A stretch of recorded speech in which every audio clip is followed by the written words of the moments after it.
Sayyidina Muhammadin wa ala alihi wa sahbihi ajma'in wa man tabi'ahum bi ihsanin ila yaumiddin amma ba'du. Alhamdulillah masih bisa berjumpa lagi dalam ngaji online kita. Semoga bisa istiqomah sampai bab zikir. Di kemarin menerangkan ayat tentang zikir kepada Allah. Kurikulum itu saja panjang lebar ya banyak ya, belum selesai sebenarnya itu. Dan kita tidak ingin mengambil banyak waktu untuk yang itu. Kita lanjut dengan hadisnya Rasulullah Sallallahu Alaihi Wasallam. Qala Rasulullah Sallallahu Alaihi Wasallam, dzikrullahi alamul iman. Zikir kepada Allah, mengingat Allah itu merupakan tanda, merupakan panji tentang bagaimana keadaan iman kita. Ditanda bahwa kita punya iman adalah kita senantiasa zikir kepada Allah Subhanahu wa Ta'ala. Ada yang menyampaikan sebuah riwayat bahwa tidaklah seorang pezina itu, tidaklah seorang beriman itu dia melakukan zina, tidak beriman saat melakukan zina, dan seterusnya. Tidaklah seorang pencuri pada saat dia beriman kecuali dia tidak beriman itu. Artinya tidak ingat. Tanda daripada orang beriman adalah dengan zikir. Ketika mau melakukan hal yang tidak, dia zikir, ingat kepada Allah Subhanahu wa Ta'ala. Karena lucu, ketika mau maksiat kok dia zikir kan biasanya nggak jadi. Mari sebelum kita laksanakan acara maling kita berdoa, kita baca Fatihah supaya berkah. Itu kan tidak mungkin. Apalagi kita belum merampok misalkan, kan tidak mungkin. Beli nomor sebelumnya kita baca sholawat dulu, aneh. Jadi zikir adalah tanda keimanan seseorang. Wa bara'atum minan nifaqi, dan zikir itu menjadi petunjuk dalalah bahwa dia itu terbebas dari sifat munafik. Orang munafik itu kan janji ingkar, ngomong dusta, dipercaya khianat. Sifat-sifat seperti itu sifat-sifat seperti orang yang tidak percaya Allah, seperti orang yang tidak beriman akan ada hari nanti pembalasan, hari hisab. Jadi zikir ketika saat-saat, setiap saat kita itu bisa menjadi tanda bahwa kita beriman kepada Allah dan terbebas dari sifat munafik. Karena sesungguhnya orang yang berzikir itu dia memiliki iman yang asli ya, memiliki kepercayaan yang asli kepada Allah Subhanahu wa Ta'ala, asli murni, sehingga nggak bisa diapa-apain, bisa digoyahkan. Wahisnun minasyaitani, dan dengan berzikir itu menjadi benteng daripada godaan setan. Jadi ketika orang punya zikir, dia hakikatnya membangun benteng untuk dirinya daripada godaan setan. Wahirzun ay ihtirasun minan niran, dan dia menjadikan zikir itu pemelihara, penjaga dia dari siksaan api neraka. Idza tamakun adzikru minal qalbi fa idzan tana minhu asyaitan syar'a kama yasra'ul insan idza tanahu minhu syaitan. Jadi kalau zikirnya betul-betul di hati itu tamak, kokoh betul, maka setan lari daripada dia. Demikian pula kalau sebaliknya, kalau dia tidak kokoh zikirnya di hatinya itu, ya setan yang mendekat dia. Jadi setan itu bisa lari kalau kita zikir pada Allah Subhanahu wa Ta'ala dengan tamakun, dengan benar-benar. Wa qala sallallahu alaihi wasallam afdhalu dzikri al-dzikrul khafi. Nabi bersabda, seutama-utamanya zikir adalah zikir khafi. Khafi itu ya samar-samar.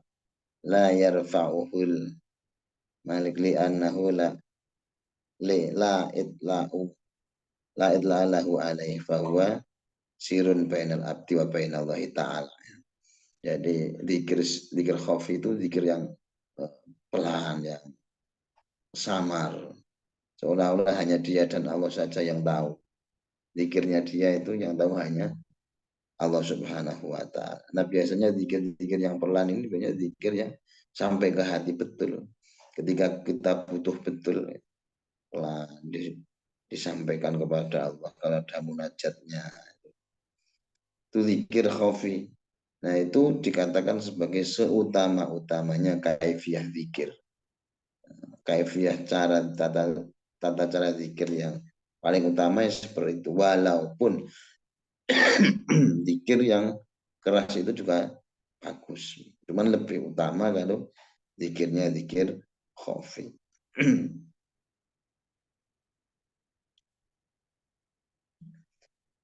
Wa qala sallallahu alaihi wasallam asyadul a'mal. Ai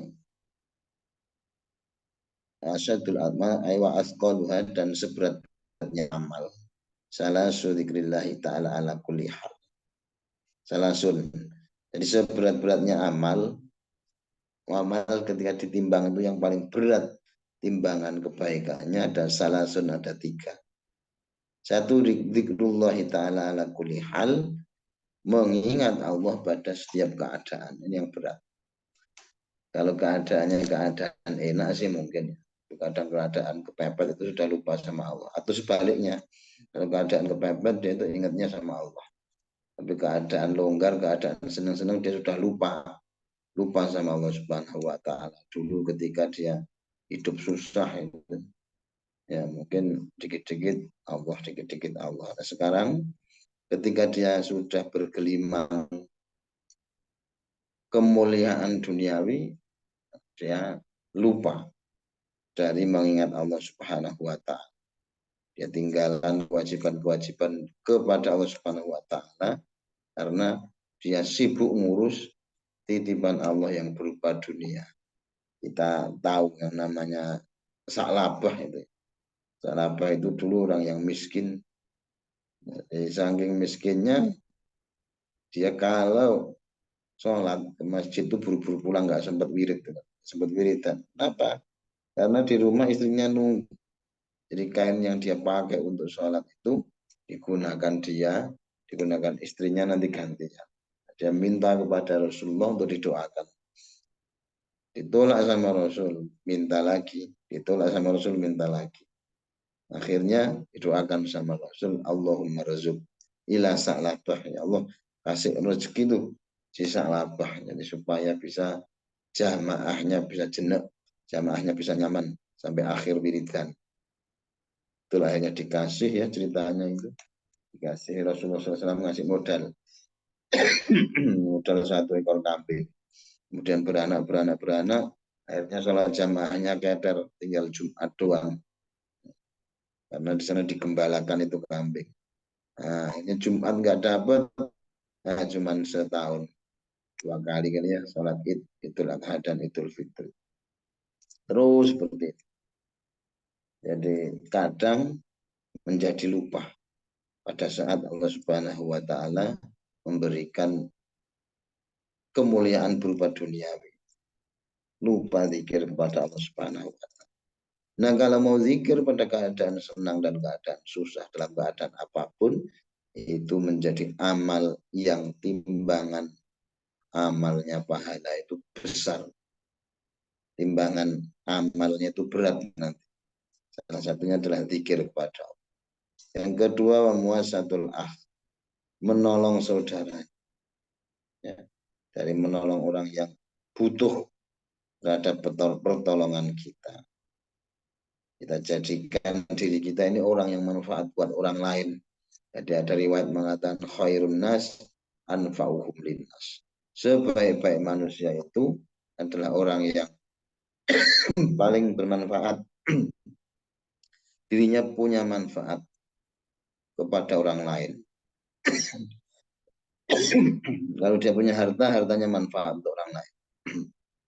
Kalau dia punya tenaga, tenaganya manfaat untuk orang lain. Kalau dia punya ilmu, ilmunya bermanfaat untuk orang lain.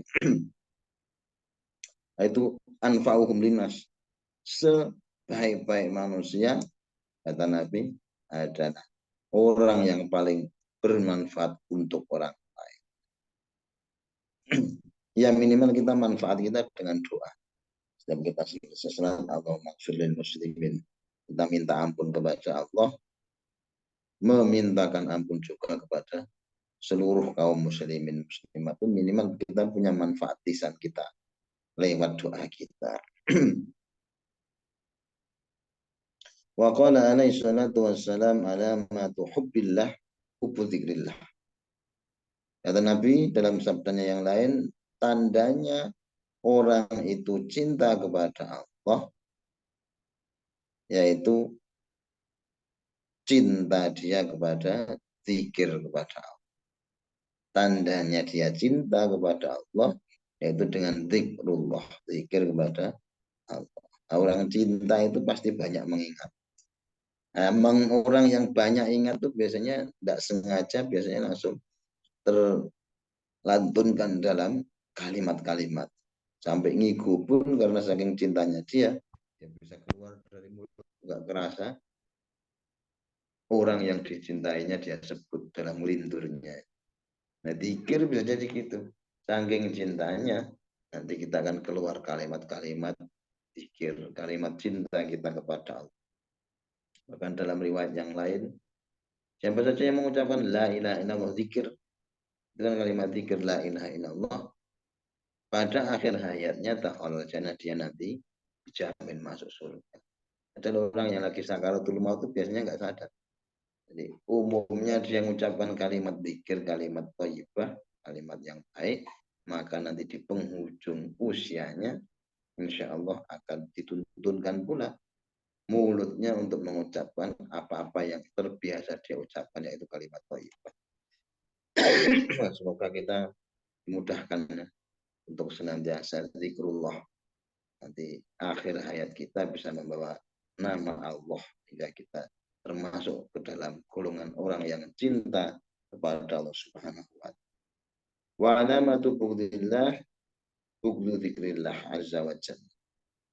Dan sebagai tanda orang yang benci kepada Allah, ya, sebaliknya yang cinta kepada Allah. Kalau yang cinta kepada Allah tadi kan banyak mengingat Allah. Nah, orang yang benci, ya, tandanya apa? Bughdhu dzikrillahi azza wa jalla. Dia akan benci zikir kepada Allah. Benci mengingat Allah. Itu kayak orang mau melakukan hal yang tidak baik, kemudian kita ingatkan. Udah terabas saja, sok soleh kamu, sok alim. Jadi dia benci ketika diingatkan, benci ketika mau kepleset, diluruskan tidak mau. Itu tanda bahwa dia bughdhu ilallah, benci kepada Allah Subhanahu wa taala. Wa qala salam hikayatun anillahi ta'ala ana ma'abdi bi ilmi idza dzakara. Kata Nabi, hikayatun, ada sebuah hikayah anillah yang diceritakan dari Allah Subhanahu wa taala. Hadis qudsi kan ya. Ana ma'abdi, aku beserta hamba. Maksudnya aku beserta hambaku itu bukan Allah terus kemana-mana bareng kita, nongkrong bareng kita itu enggak. Tapi di sini disyarahi by ilmi.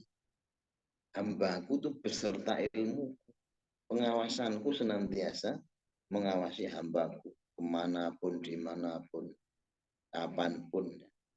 Sepanjang apa? Dia akan senantiasa dibimbing oleh pengawasan Allah, hidayah Allah, sepanjang apa? Idza dzakara. Sepanjang dia mau mengingat Allah. Bukan berarti kalau dia tidak zikir kepada Allah, tidak tahu dia, bukan. Tapi Allah akan senantiasa mengawasinya kalau dia diberi mengingat Mataharakat bi syafatahu. Dan bibirnya, dua bibirnya itu dia bisa bergerak. Karena Allah yang menggerakkan. Jadi ketika Allah bergerak, Allah menjadi bibirnya itu maksudnya bukan dia Allah menjadi dia bukan, tapi apa yang keluar dari bibirnya itu senantiasa dalam bimbingan Allah Subhanahu wa taala. Di zikir di salah satu tanda bahwa orang itu betul-betul beriman dan percaya kepada Allah Subhanahu wa taala. Dan dengan zikir itu tadi nanti kita akan ke dunia menjadi orang yang cinta kepada Allah. Buktinya apa? Buktinya yang tadi saya sampaikan bahwa orang yang pada akhir hayatnya bisa berzikir la ilaha illallah, Allah cap nanti sesuai dengan janji Rasul sebagai calon penghuni surga. Sementara itu dulu ya. Nah, lagi kurang enak badan ya. Kembalikan kepada